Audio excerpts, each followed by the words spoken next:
हरे कृष्णा, जय श्री हरि ओम नमः शिवाय। प्रिय भक्त जनों, आज सुनाते हैं बुधवार को गणेश भगवान की कथा कहानी। बड़ी ही दुर्लभ कथा सुनेगी, तो आइए बड़ी ही श्रद्धा और प्रसन्नचित मन से इस कथा को सुनते हैं। चलो कथा सुनाते हैं। बुधवार व्रत की कथा कहानी। प्राचीन समय की बात है। एक शहर में एक धनी व्यापारी रहता था।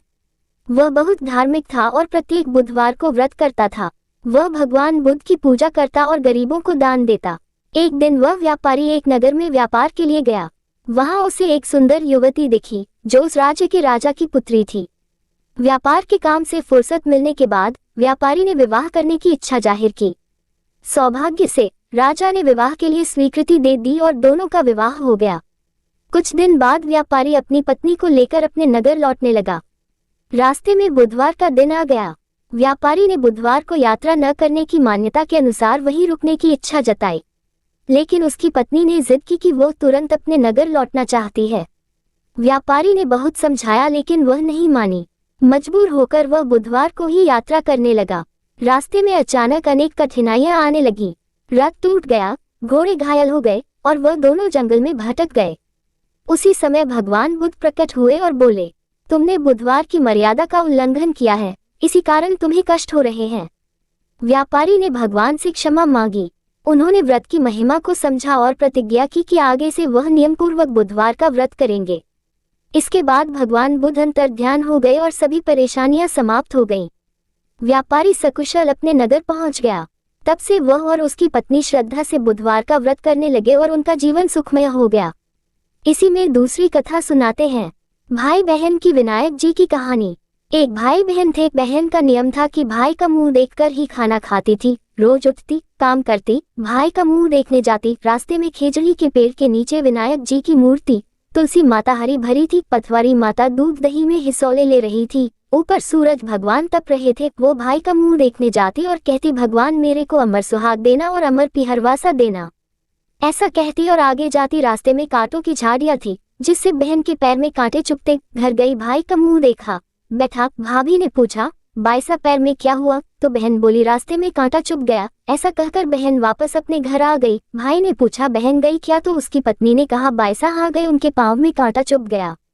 भाई ने सोचा, मेरी बहन आती है तब उसके कांटे चुभते हैं, इसलिए भाई ने अपने घर से बहन के घर तक का रास्ता साफ कर दिया। गणेश जी भगवान, पथवारी माता, तुलसी माता को साफ कर दिया, जिससे भगवान रुष्ट हो गए और उसे वही सोता रख दिया। पत्नी रोने लगी। लोग लोकाचार करने ले जाने लगे तो पत्नी बोली, रुक जाओ, अभी मेरी नंद अपने भाई का मुंह देखने आएगी। उनके नियम है, अपने भाई का मुंह देखे बिना खाना नहीं खाती।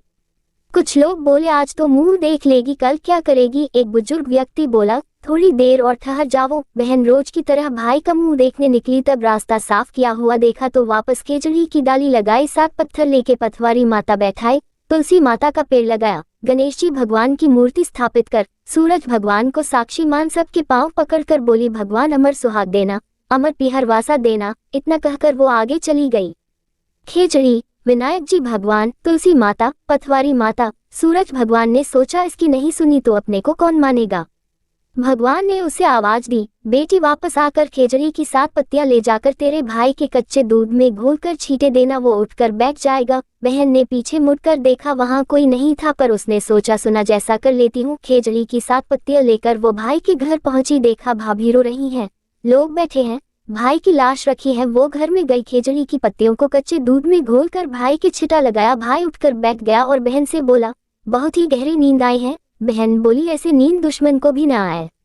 भैया तुमने रास्ता साफ क्यों किया? भगवान के स्थान क्यों उठाए? अब मैं वापस उन्हें ऊंचे में बैठा कर आई हूँ। तब भगवान ने मेरी श्रद्धा भक्ति से प्रसन्न होकर अमर सुहाग अमर पिहरवासा दिया है। हे भगवान, जैसे मेरी लाज रखी वैसे सबकी लाज रखना, अमर सुहाग अमर पिहरवासा देना।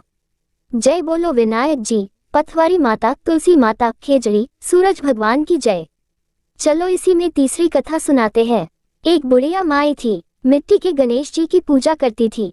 रोज बनाए रोज गल जाए। एक सेठ का मकान बन रहा था। वो बोली, पत्थर का गणेश बना दो। मिस्त्री बोले, जितने हम तेरा पत्थर का गणेश घड़ेंगे उतने में अपनी दीवार ना चिनेंगे। बुढ़िया बोली, राम करे तुम्हारी दीवार टेढ़ी हो जाए। अब उनकी दीवार टेढ़ी हो गई। वो चिने और धा देवे, चिने और धा देवे। इस तरह करते करते शाम हो गई।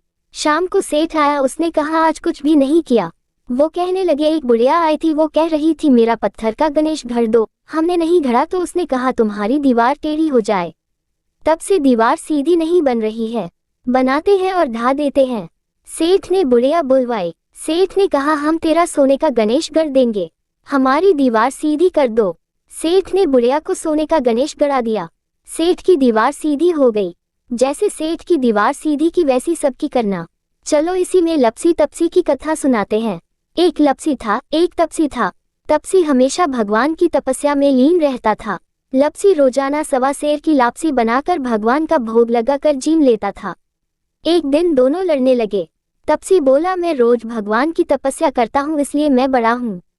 लपसी बोला मैं रोज भगवान को सवा सेर लापसी का भोग लगाता हूँ इसलिए मैं बड़ा। नारद जी वहां से गुजर रहे थे। दोनों को लड़ता देखकर उनसे पूछा कि तुम क्यों लड़ रहे हो। तपसी ने खुद के बड़ा होने का कारण बताया और लपसी ने अपना कारण बताया। नारद जी बोले तुम्हारा फैसला मैं कर दूंगा। दूसरे दिन लपसी और तपसी नहाकर अपनी रोज की भक्ति करने आए तो नारद जी ने छुपकर 1.25 करोड़ की एक अंगूठी उन दोनों के आगे रख दी। तपसी की नजर जब अंगूठी पर पड़ी तो उसने चुपचाप अंगूठी उठाकर अपने नीचे दबा ली।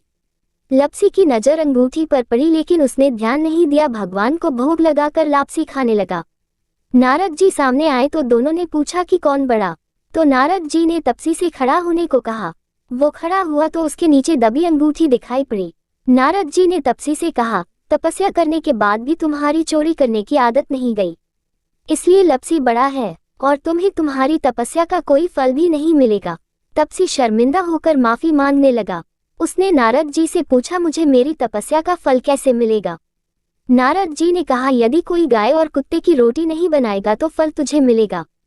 यदि कोई ब्राह्मण को भोजन करवा कर दक्षिणा नहीं देगा तो फल तुझे मिलेगा। यदि कोई साड़ी के साथ ब्लाउज नहीं देगा तो फल तुझे मिलेगा।